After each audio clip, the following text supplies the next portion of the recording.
우리가 살아가면서 삶 중에 가장 힘든 게 뭘까요? 여러 가지 살아가면서 힘든 점들이 참 많죠. 그 중에 가장 힘들고 잘 안 되는 게 바로 이 사랑하며 사는 것. 이게 참 쉽기도 한데 참 어렵죠. 왜냐하면 누군가를 사랑하는 사람의 마음 속에 두 가지 마음이 혼재되어 있으니까요. 그렇습니다. 두 가지의 마음은 바로 미움과 그리움. 이 상반된 거잖아요. 그죠? 전혀 이렇게 다른 거죠. 미움과 그리움. 이 두 가지의 마음이 같이 있는 겁니다. 사랑과 원망이 함께 있는 거죠.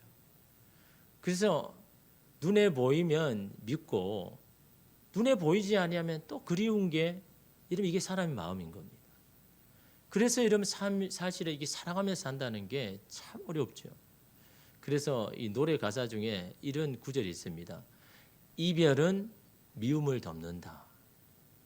우리 마음에 미움과 그리움이 있는데 이 이별은 그 미움을 덮어버리고 그리움만 있게 만들더라라는 거죠. 이 노래 가사를 지은 사람이 참 인생을 고민하며 생각하며 살고 있지 않은가. 그렇지 않습니까? 이별하는데 미워하는 사람은 잘 없습니다. 이 이별이라는 게 뭘까요? 보고 싶어도 볼 수 없는 상황이 되었을 때 언제든지 볼 수 있는 게 아니라 더 이상 볼 수 없는 그때가 되면 사람들의 두 가지의 마음에서 하나의 마음으로만 변한다라는 거죠. 미움은 사라지고 그리움만 여러분 가득한 것이 이러면 이게 사람 아닙니까? 그래서 여러분 사랑하는 사람을 떠나보내고 난 다음에 여러분 그 사람을 회상할 때 그 사람이 너무 미워하는 사람은 한 사람도 없습니다. 그냥 있을 때 잘해주지 못하고 더 사랑해주지 못하는 그런 안타까움만 있는 게 이게 사람 마음 아닙니까? 이처럼 여러분 우리가 이 사랑하며 사는 것이 이게 사실은 힘든 이유가 바로 그겁니다. 호흡을 하거나 손을 빨거나 태어나면서부터 잘하는 것이 아니기 때문에 그래서 이러면 힘든 거죠. 여러분 태어나면서부터 이 사랑을 잘하는 사람이 있습니까? 그런 사람은 아무도 없죠. 사랑은 여러분 그런 겁니다. 우리가 여러분 나이가 들어서 자라가면서 학습을 통해서 배우는 게 많잖아요. 그중에 여러분 인간관계도 마찬가지잖아요. 여러분 태어나면서부터 사회성이 좋은 사람 있습니까? 아이 있습니까? 인간관계 잘하는 여러분 아이 있습니까? 없잖아요. 자라가면서 학습을 통해서 배우는 겁니다. 사람과의 관계는 이렇게 해야 되는구나. 내 생각만 해서는 안 되는구나. 그 사람의 상황과 형편도 좀 봐야 되겠구나. 그래야 인간관계가 좋아지구나. 이거는요 태어날 때부터 갖는 게 아닙니다. 살아가면서 학습을 통해서 배우는 게 이게 인간관계 아닙니까? 또한 언어도 마찬가지죠. 여러분 태어나면서부터 아이들이 어른과 같은 그런 이런 말 쓰는 아이 있습니까? 없잖아요. 자라면서 언어를 배우는 겁니다. 자라면서 어떤 언어를 사용해야 되는지를 학습을 통해서 이런 배우는 것처럼 사랑도 마찬가지입니다. 사랑도 처음부터 잘하는 사람이 없습니다. 자라가면서 배우면서 하는 것이 이름 이 사랑이다라는 거죠. 그래서 여러분 어떻습니까? 인간은요 태어나자마자 뭘 갖습니까? 자기 애를 갖죠. 자기 사랑, 나를 사랑하는 거. 이거는 여러분 이거 뭐 배워지고 가르치지도 않았는데 다 가지고 있는 거잖아요. 내 자신을 사랑하는 거는요 누구나 이런 태어나면서 가지는 겁니다. 근데 이런 자라가면서 누군가의 부모의 희생을 통하여서 이게 다가 아니구나. 나만 사랑하는 것이 이게 사랑이 아니구나. 남을 배려하고 남을 아껴주고 하는 것이 또한 이게 사랑이구나라는 이 사랑에 대해서 점점 배워가는 것 아닙니까? 그러면 이러면 우리는요 다 사랑의 초보인 겁니다. 여러분 저도 사랑을 받기만 하다 보니까 이렇게 많이 접할 필요가 없잖아요. 결혼하고 보니까 이 부딪히는 게 그겁니다. 그 사람에 대해서 잘 이해하지 못하는 거죠. 이 사람이 이렇게 할 때는 그냥 그대로 믿어버리는 거죠. 왜 이 사람이 이 말을 했는지 그 안에 있는 그게 있는데 그게 잘 안 보이는 겁니다. 처음에는 다 서툴잖아요. 그냥 그 사람이 하는 말이 진짜인 줄 알고 그렇게 여러분 해주는 거죠.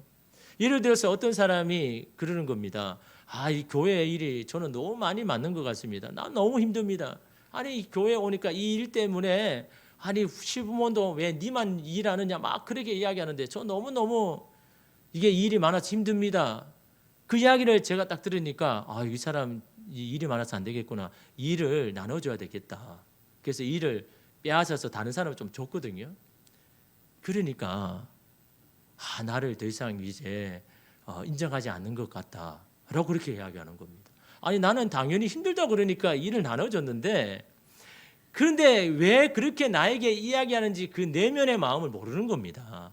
내가 이렇게 교회 일을 열심히 하니까 나를 좀 인정해주고 나를 좀 칭찬해달라는 그 이야기로 이렇게 이야기한 건데 저는 굳이 그대로 액면으로 받은 거죠. 아니 저렇게 힘든데 좀 나눠서 줘야지. 그래서 나눠줬더니 오히려 자기의 마음을 몰라준다고. 이러면 이게 사람이거든요.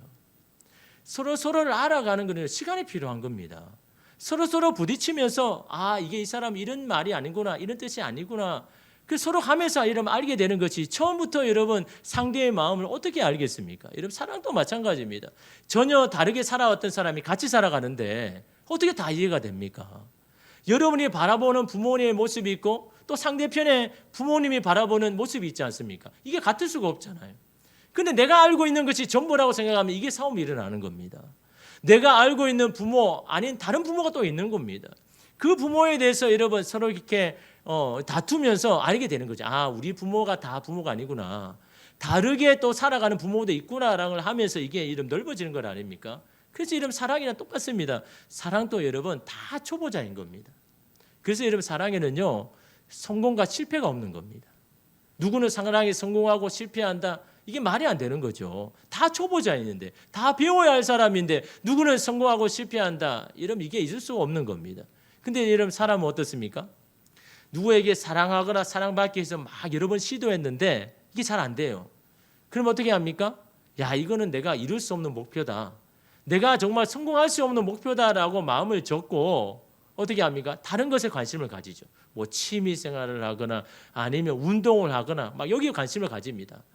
사랑이 너무 어렵다고 이야기하면서요. 여러분 그렇게 생각하는 사람들 많죠? 그래서 여러분 어떻습니까? 취미생활이나 운동을 통해서 나의 정체성을 확인하는 거죠. 내가 지금 살아가는 이유의 존재의 이유를 다른 것을 통해서 막 하려고 하는데 여러분 운동한다고 취미생활한다고 내가 왜 살아야 되는지 그 이유를 알 수 있을까요? 여러분 인간은요 사랑하고 사랑받는 관계 속에서 삶의 존재의 이유를 알게 되는 겁니다. 나의 정체성을 확인하는 겁니다. 내가 왜 살아야 되는지 알게 되는 겁니다. 이거를 여러분 떠나가지고는요 사람은요 왜 사는지 이유를 알 수가 없는 겁니다. 그래서 여러분 우리는 이 사랑에 대해서 여러분 마음을 닫거나 포기해서는 안 되는 겁니다. 우리는 다 초보자라는 것을 알고 이 사랑을 더 알아가고 배워가야 되는 겁니다. 그래서 여러분 그걸 위해서 여러분 우리는 시도하고 노력할 뿐이지 여러분 사랑에 여러분 실패한 사람 아무도 없는 겁니다. 오늘 이 가운데 여러분 나는 사랑에 실패해서 나는 더 이상 안 될 것 같아. 여러분 그거는요 그 생각은 접어두셔야 되는 겁니다. 다 여러분 사랑의 초보자 아니에요. 그래서 여러분 하나님께서 어떻게 하셨습니까? 하나님 우리를 먼저 사랑해 주셨잖아요. 왜 먼저 사랑하십니까? 사랑에 대해서 잘 모르니까 알려주시고 배우게 하시는 겁니다. 그래서 하나님의 사랑이 어떠한지 우리에게 알려주시는 거죠. 그래서 여러분 오늘 말씀에 이런 보면요 10절에 보니까 사랑은 여기 있으니 우리가 하나님을 사랑한 것이 아니요 하나님이 우리를 사랑하사 우리 죄를 속하기 위하여 화목제물로 그 아들을 보내셨습니다. 하나님이 우리를 먼저 사랑하셨다. 사랑은요 먼저 하는 겁니다. 이 사람이 나에게 이를 어떻게 하는지 보면서 내가 사랑하겠다. 이거는 여러분 사랑이 온전한 게 아니죠. 그 사람이 어떠한지가 상관없이 나는 그냥 사랑하는 겁니다. 여러분 그래서 하나님도 먼저 우리를 사랑해 주셨잖아요. 여러분 그 하나님께서 우리를 여러분 그렇게 사랑하는데 그 이유가 뭡니까? 사랑을 받으면 사랑할 수 있기 때문에 사랑을 받은 사람은요 사랑을 배울 수 있기 때문에 그래서 하나님이 우리를 먼저 사랑해 주셨다라는 거죠. 여러분 특히 우리는 어떻게 해야 됩니까? 우리가 어떻게 사랑받고 있는지를 우리가 안다면 우리는 그렇게 사랑할 수밖에 없는 겁니다. 여러분 요한일서 3장 1절에 보니까 보라 아버지께서 어떠한 사랑을 우리에게 베푸사 하나님의 자녀라 일컬음을 받게 하셨는가? 우리가 그러하도다. 우리가 하나님의 자녀가 된 것이 도대체 뭐 때문인가? 하나님 우리를 어떻게 사랑하셨기에 우리를 하나님의 자녀 삼아 주시는가, 그거를 알아야 된다라는 거죠. 현대인의 성경으로 보니까 하나님 아버지께서 우리에게 베푸신 사랑이 얼마나 큰지 한번 생각해 보십시오. 그 큰 사랑으로 우리는 하나님의 자녀가 되었습니다. 무슨 말입니까? 하나님의 우리 자녀가 되었다는 그 사실만으로 우리는요, 하나님의 사랑을 받고 있다라는 겁니다.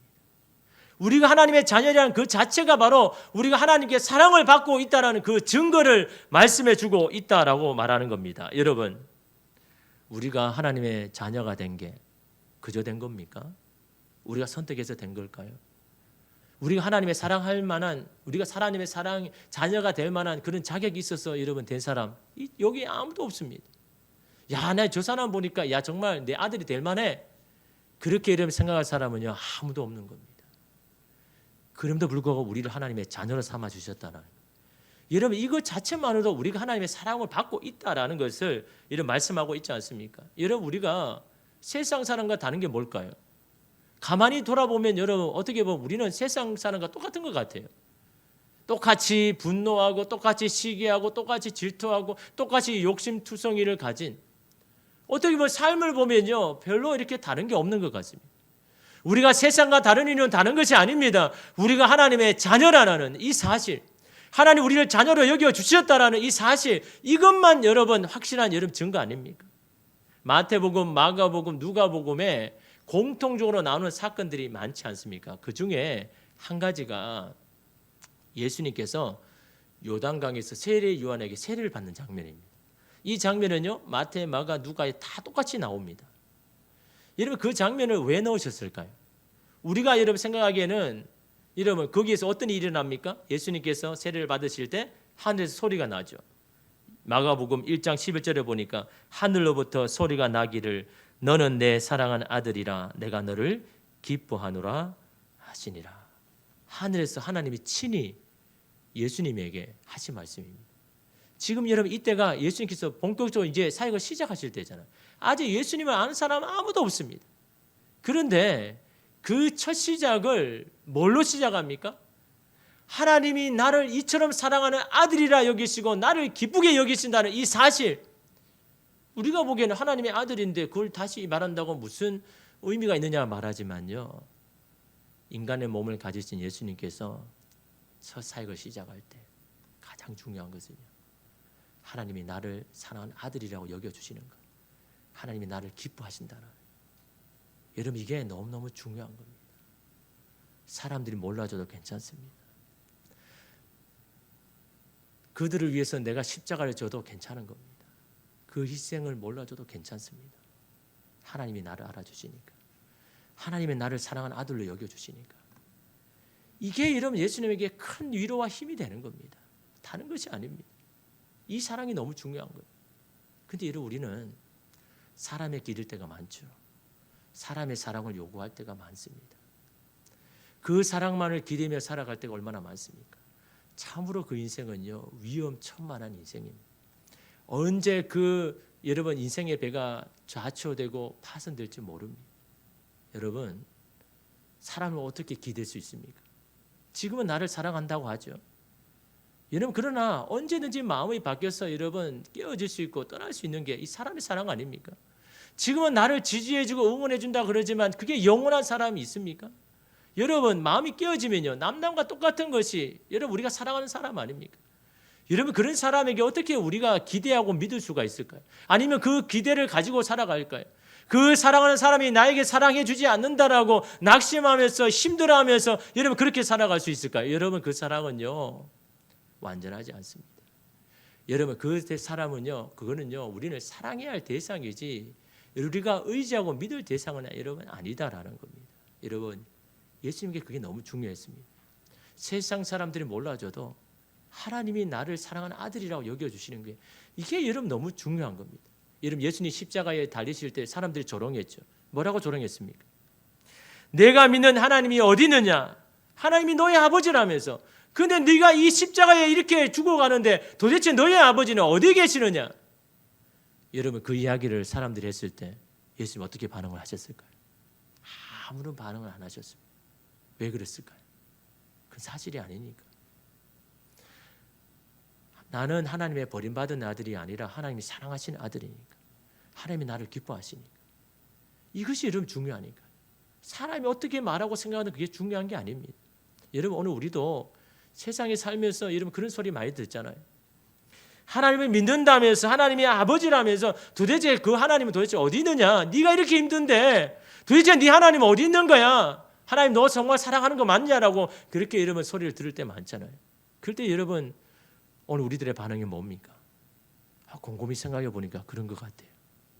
내가 하나님의 아들이라고 생각했는데, 내가 이토록 간절히 원하고 원하는데도 들어주지 아니하고, 내가 이토록 이렇게 힘들고 이렇게 어려운데도 불구하고 이 모든 문제를 해결하여 주지 않는 것 보니까 하나님 내 사랑하지 않는 것 같네. 여러분 그렇게 생각하십니까? 그 사람은요, 아직도 내가 하나님의 나를 사랑하시는, 여러분 그걸 아직 깨닫지 못하는 거죠. 우리가 하나님의 자녀 된다는 게 이게 얼마나 큰 하나님 앞에 받은 축복이라는 것을 아직 여러분 알지 못하기 때문 이름 아닙니까? 변화받지 않는 사실은요, 하나님 우리를 이처럼 사랑하신다라는 것이고, 우리는 하나님의 사랑받는 자녀라는 이 분명한 사실을 우리가 여러분 깨달아야 되는 겁니다. 여러분 그래서 우리가 이렇게 예배 드리러 나오는 이 자체가 이미 바로 우리는 하나님의 사랑을 얼마나 크게 받고 있다는 것을 여러분 기억하셔야 되는 겁니다. 세상에 속하지 아니하고 그래도 이곳에 와서 우리 아버지 되신 하나님 앞에 예배하고 찬양하는 그 자체가 여러분 오늘 우리가 하나님의 크신 사랑을 받고 있다는 건 아닙니까? 그래서 여러분 9절에 보십시오. 하나님의 사랑이 우리에게 이렇게 나타난 바 되었으니 하나님이 자기의 독생자를 세상에 보내심은 그로 말미암아 우리를 살리려 하심이라. 사여 주셨다, 살려 주셨다라는 그 말씀하죠. 하나님의 사랑은 누구를 통해서요? 오늘 저와 여러분을 통해서 이미 나타났다라는 겁니다. 이미 우리의 사랑을 하나님 보여주셨다라는 겁니다. 무엇을 통해서요? 우리가 하나님의 자녀로 생명을 얻은 것 그 자체만으로.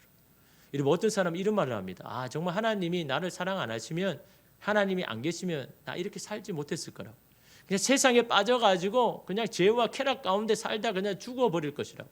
하나님이 나를 사랑하시니까 내가 그래도 이렇게 살아가는 것이라고. 여러분 그 사람은요 이미 자기가 그 큰 사랑을 받고 있다는 걸 아는 겁니다. 아니까 여러분 그런 고백을 하는 거죠. 내가 그 사랑을 입지 않았다면 나는 이렇게 살 수 없을 거라는 것을 여러분 알기 때문에 이런 그런 고백을 하는 것 아닙니까? 우리를 살리기 위하여서 자신의 아끼는 것을 희생하셨습니다. 여러분 세상이 여러분 살리기 위해서 희생하는 사람이 있습니까? 자기 가장 귀한 것들을 여러분 살리기 위해서 여러분 희생한 사람 이 세상에 아무도 없습니다. 예전에 제가 한번 말씀드렸던 영화의 한 장면이죠. 한 노부부가 사는 집에 도둑이 들었습니다. 이 도둑은 복면을 하고 집에 들어와 가지고 막 집을 거실에 있는 물건을 뒤지죠. 그러다가 남편이 인기척을 듣고 거실에 나오니까 막 검은 복면을 쓴 이 도둑이 막 이렇게 하는 겁니다. 그래서 이 남편이 그 도둑을 붙잡고 막 실랑이를 막 하죠. 그런 가운데 이 도둑이 자기 남편을 밀어버립니다. 그 남편이 어떻게 합니까? 뒤로 넘어지면서 뇌진탕이 걸리고 이 머리에서 피가 나면서 죽은 겁니다. 그러니까 이 도둑이 너무 깜짝 놀라서 너무 당황해가지고 도망을 가버린 거죠. 그러니까 이 부인이 그 장면을 보고 있으니까 뭐 정신이 있겠습니까? 겨우 정신을 차려보니까 남편은 피를 흘리면서 쓰러져 있죠. 그런데 그 거실에 보니까 손톱 조각이 있는 겁니다. 그 손톱 조각 분명히 도둑이 손톱 조각이거든요. 남편과 신랑이를 막 하면서 뜯겨진 그 손톱 조각인 겁니다. 근데 이 부인이 그 손톱 조각을 입에 넣어서 먹어버리죠. 왜 먹었을까요? 이게 여러분 남편을 죽인 도둑의 유일한 증거가 되잖아요. 이 손톱만 하면 남편을 죽인 도둑을 찾을 수가 있는 겁니다. 근데 왜 이 부인은 그 조각을 먹어버렸을까요? 남편과 실갱이를 하면서 그 도둑을 봤는데 마스크로 가렸지만 그 눈빛을 보니까 틀림없이 나의 아들이에요. 자기 아들이라는 것을 직감한 겁니다. 여러분 자기 아들이 부모의 집에 와서 도둑질을 하고 자기 아버지를 여러분 죽인, 여러분 이거를 누가 여러분 용서해 줄 겁니까? 이는 천인 공로할 일이요 이 세상에 알려지면 누가 이 자기 아들을 용서해 줄 사람이 누가 있겠습니까? 그 아들을 살리기 위해서요. 먹은 겁니다. 아무리 이렇게 큰 죄를 범해도 자식을 살리기 위한 이 어머니의 마음 아닙니까? 자식이 아무리 죄를 지어도 그 죄를 덮어주려고 하는, 그 자식을 살리려고 하는 것이 여러분 그 부모의 마음 아닙니까? 여러분, 저는 그 영화를 보면서요, 하나님의 마음이 이와 같을 거다. 오늘 저와 여러분을 보면 살릴 만한 사람 아니잖아요. 그럼에도 불구하고 그 살리기 위하여서 여러분 자신의 아끼는 독생자 예수 그리스도를 여러분, 저와 여러분에게 주신 거잖아요. 그 사랑이 어떻게 값 없다라고 말할 수가 있겠습니까? 그 사랑이 어떻게 아무것도 아니라고 이런 말할 수 있겠습니까? 저와 여러분을 살리기 위해서 자신의 가장 여러분 귀한 것을 다 여러분 죽이시고 버렸던, 그래서 우리를 살리는 여러분 그 하나님의 사랑이 오늘 우리 가운데 여러분 있지 않습니까? 우리에게 이런 사랑을 말하는 이유가 뭘까요? 왜 너는 이런 사랑을 받았느냐라고 말하는 이유가 뭘까요? 우리도 누군가를 이같이 사랑하기를 원하시는 하나님의 뜻이 있기 때문입니다. 그래서 여러분 11절에 보니까요, 사랑하는 자들아, 하나님이 이같이 우리를 사랑하셨은즉 우리도 서로 사랑하는 것이 마땅하도다. 당연하다.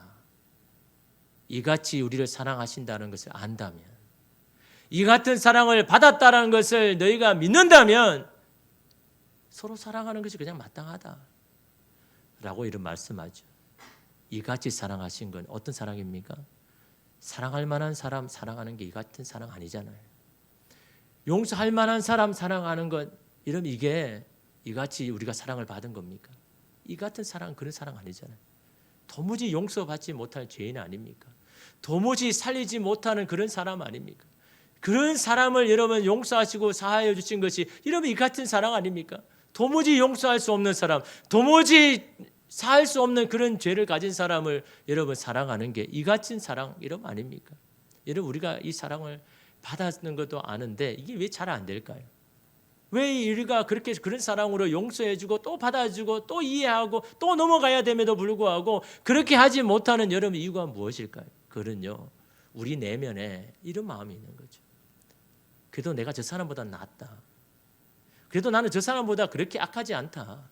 하나님, 그래도 내가 저 사람보다 좀 낫지 않습니까? 저 사람은 죄인이고 그래도 나는 죄인은 아닙니다라고 하는 여러분 이 생각이요, 오늘 우리 안에 있기 때문에 우리가 이 같은 사랑을 받았음에도 불구하고 여러분 그 사랑대로 사랑하지 못한 이유가 여러분 바로 거기에 있지 않습니까? 그런데 여러분, 우리를 어떻게 사랑해 주셨는지 아는 사람의 고백은요 동일합니다. 어떤 고백일까요? 하나님, 저는 더 큰 죄인입니다. 이게 여러분 하나님의 사랑을 깨달은 사람의 고백입니다. 하나님, 저는 저 사람보다 좀 낫지 않습니까? 나는 그래도 저 사람보다 그렇게 죄를 안 지었지 않습니까? 그런 고백이 아니라요, 주님, 저는 더 큰 죄인입니다. 내가 저 사람을 죄인이라고 여겼지만 내가 이 같은 사랑을 받은 나는 하나님 앞에 죄인입니다. 여러분, 바울이 그런 고백을 했지 않습니까? 바울이 여러분 예수님을 자기를 사랑하는지 몰랐죠. 아니, 나는 사랑받는 사람인지 몰랐습니다. 그러니까 어떻게 합니까? 자기와 뜻에 맞지 않는 사람을 정죄하고 비판하고 막 그러죠. 그리고 자기가 옳다는 것을 증명하기 위해서 막 돌아다니지 않습니까? 여러분, 이런 사람은요 자기가 사랑받는지 모르기 때문에 그런 겁니다. 사랑받고 안다라면요 그렇게 할 수가 없는 거죠. 내가 사랑받는지 모르니까 자꾸 나와 생각이 다르고 나에게 그렇게 하는 사람을 찾아가면서 막 힘들게 하죠. 이런 바울도 마찬가지입니다. 그런 여러분 바울에게 예수님 찾아오셨잖아요. 그리고 바울이 여러분 예수님께 뭐라고 질문합니까? 당신 누구입니까? 사도행전 9장 5절에 보니까 대답하되 주여 누구시니까? 이르시되 나는 내가 박해하는 예수다. 네가 그동안 나를 이렇게 박해해 왔지 않느냐? 나를 이렇게 핍박해 왔지 않느냐? 나는 그 예수다. 여러분, 여러분이 예수님이라면 과연 이 바울을 찾아왔겠습니까? 아니, 이유 없이 나를 괴롭히고 힘들게 하고 받게 하는 그 사람 보기도 싫을 거 아닙니까? 그냥 상종하기도 싫을 거 아닙니까? 그런데 예수님이 이 바울을 찾아오셨다라는 거죠. 야, 네가 나를 받게 했던 사람 아니냐? 나 받게 했던 그 예수님이야 라고 그 이야기했을 때 이런 바울의 마음이 어땠을까요? 아니, 나는 당신을 그렇게 미워하고 나는 그렇게 당신을 핍박하고 받게 했는데 어떻게 나 같은 사람에게 찾아오셨습니까? 이런 마음 안 들겠습니까? 여러분, 그런 사랑과 관심을 받은 이 바울이 어떻게 고백합니까? 가는 곳곳마다 이런 바울이 뭐라고 고백합니까? 나는 하나님의 사랑을 이같이 받은 죄인 중에 괴수다. 사실 이런 바울이 죄인 중에 괴수일 리는 없잖아요. 특별하게 그렇게 잘못한 게 아니죠. 예수 믿고 달라졌잖아요. 더 사랑하기를 막 그렇게 원했지 않습니까? 그런데 어떻게 자기는 가는 곳곳마다 나는 죄인 중에 괴수다라고 그렇게 이야기할 수 있을까요? 내가 예수님께 받은 사랑이 있으니까. 내가 어떻게 예수님께 사랑을 받았는지 아니까. 그 사랑에 비하면 나는 너무너무 죄인 중에 괴수다라고 말하고 있는 겁니다. 누가 더 낫고 낫다라고 말할 수가 없는 겁니다. 누구는 죄인이고 나는 괜찮다고 말할 수가 없는 겁니다. 내가 이같이 받은 사랑을 생각한다면요, 여러분 나보다 조금 더 여러분 잘못한 일을 한 사람을 향해서 너는 죄인이고 나는 죄인이 아니다라고 말할 수 있는 사람이 여러분 누가 있겠습니까? 우리는 다 주님 앞에서 다 죄인 아닙니까? 그럼에도 불구하고 여러분 우리를 저와 여러분 사랑해 주셨잖아요. 자녀 삼아 주셨지 않습니까? 여러분 이처럼 이 사랑을 깨달은 사람은요 다 그런 고백을 하더라라는 겁니다. 저는 하나님 주님 앞에서 더 큰 죄인입니다. 여러분 이런 고백을 하니까요 바울이 어떻게 합니까? 사랑할 수 없는 사람을 사랑하게 되잖아요. 여러분 사랑할 수 있는 비결은 다른 게 아닙니다.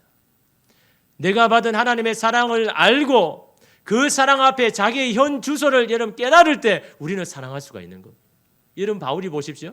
고린도 교회 정말 정성을 쏟아서 자기의 모든 희생을 다해서 헌신해서 세운 교회 아닙니까? 근데 여러분 그 고린도 교회를 떠나고 나중에 이야기를 들어보니까 막 그 고린도 교회 사람들이 막 자기를 비방하고 막 그렇게 잘못된 완전히 나쁜 사람으로 막 이야기하고 막 할 때 여러분 어떤 마음이 들까요? 아니 저렇게 괘씸한 사람인데 내가 온 정성과 힘을 다해서 저렇게 자신들을 위해서 사랑을 베푸고 저렇게 했는데 어떻게 내가 없다고 저렇게 비방할 수 있을까? 여러분 그런 마음 안 갖겠습니까? 그러나 여러분 고린도 전서후서를 보십시오. 바울이 뭐라고 합니까? 그들을 향하여서 나의 사랑하는 사람아, 나의 사랑하는 여러분 그런 말들을 계속 이야기하고 있습니다. 그래서 입술에 발린 그런 사탕 발음입니까? 아닙니다. 그렇게 할 수 있는 이유가 뭡니까? 내가 주님 앞에서 이같이 사랑을 받은 죄인의 괴수이기 때문에 내가 죄인의 괴수인데 저 사람이 그렇게 이러면 한다고 내가 저 사람을 향해서 뭐 비판하고 정죄하고 어떻게 그럴 수 있나 할 수 있겠습니까? 내가 주님 앞에서 죄인 중에 괴수인데 내가 주님 앞에 그런 사랑을 받은 사람인데 어떻게 이러면 그 사람을 그렇게 할 수 있을까요? 내가 그런 사람이란 걸 아니까요. 여러분 자기를 조롱하고 배신하고 배척해도 바울은 그 사람을 긍휼히 여깁니다. 사랑하게 되는 거예요. 내 안에 이런 그런 사랑이 있으니까. 작년 3월에 이 고양시 기독교 연합 조찬 기도회가 있어서 제가 참석을 했습니다. 코로나 때문에 2년 동안 열리지 못했습니다.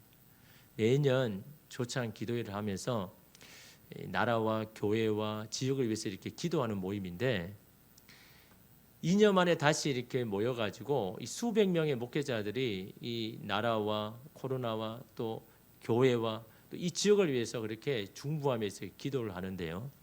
그때 설교를 하신 목사님의 이 설교 제목이 일개 나부랭이.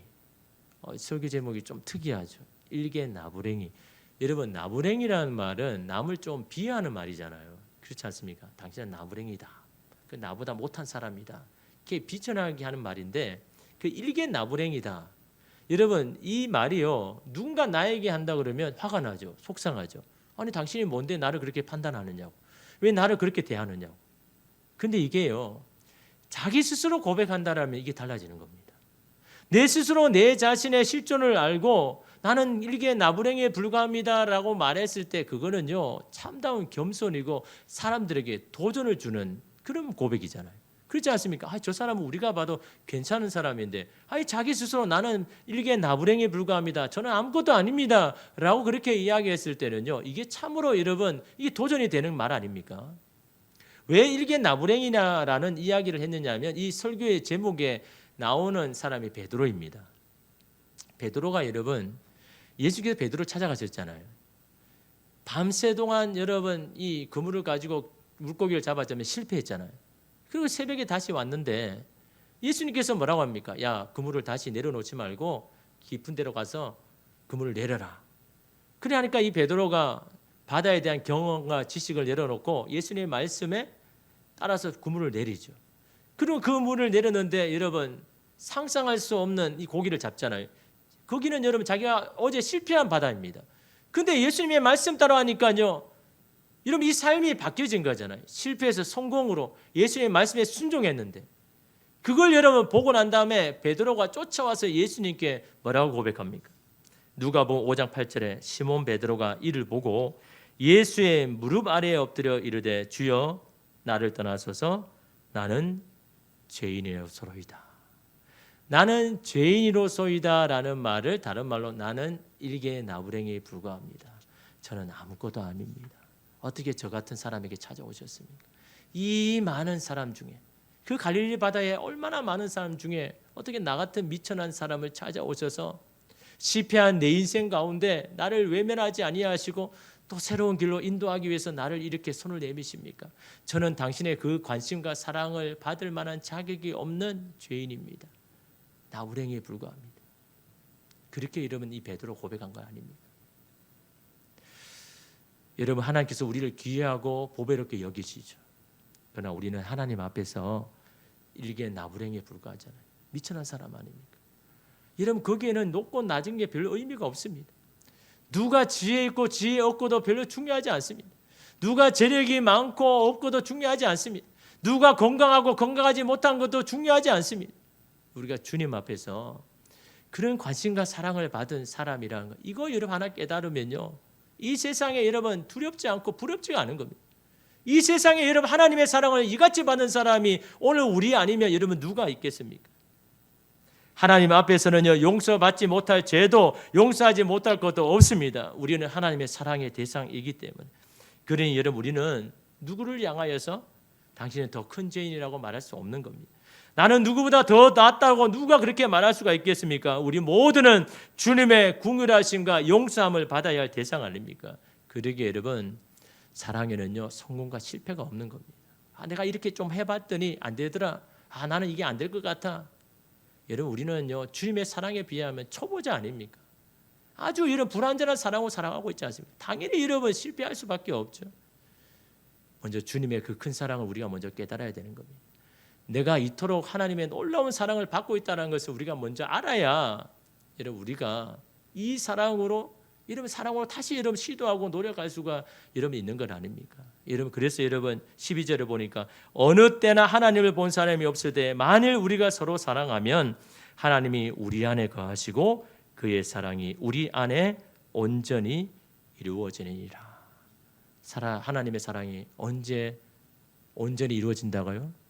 서로 사랑할 때 주님의 사랑으로 대하고 주님의 사랑이 흘러넘치는 그곳에 온전한 사랑이 이루어지는 것이지 우리의 사랑으로 이러면 안 되는 겁니다.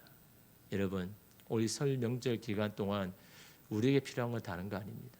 내 안에 흐르는 예수의 사랑, 내가 이러함에도 불구하고 나를 사랑하시는 주님, 나를 외면하지 아니하시는 주님의 그 놀라운 사랑이 내 안에 있다라는 것을 여러분 기억하면서 조금 내 마음에 들지 않아도 내 성이 차지 않아도 내가 바로 주님 앞에 그런 사람이라는 것을 깨닫고 그 사랑으로 서로 대하여서 하나님의 온전한 사랑이 오늘 저와 여러분의 삶 가운데 가정 가운데 또 가족과의 모임 가운데 일어나기를 간절히 소망합니다. 기도하겠습니다.